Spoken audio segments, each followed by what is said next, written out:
அழகான நம் தமிழ் பெண்களை சிங்கள ராணுவ வீரர்கள் சிங்களர்கள் வன்புணர்வு செய்து கற்பழித்து கொலை செய்தார்கள்.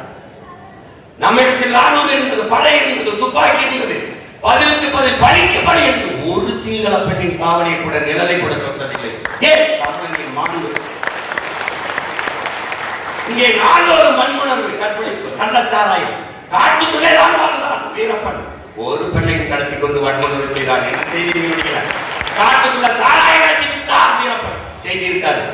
ஏன்? மாண்பு, தமிழனின் மாண்பு. அதை நீங்க பார்த்துக்கணும். அப்ப அறத்தின் வழி நின்று வாழ்ந்த மறவர்களின் கூட்டம். அது மாதிரிதான் நாங்க சொல்றோம்.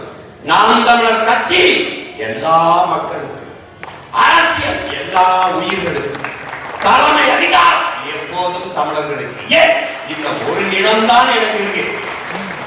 அதை கொடுத்துட்டா என் மொழி, என் கலை, என் இலக்கியம், என் பண்பாடு, என் மலை, என் கடல், என் நாடு, என் காடு, என் பிள்ளைகளின் கல்வி, என் பிள்ளைகளின் வேலை வாய்ப்பு, என் தாய் தந்தையரின் மருத்துவம், இதை எதை பற்றியும் அவன் கவலைப்பட மாட்டான்.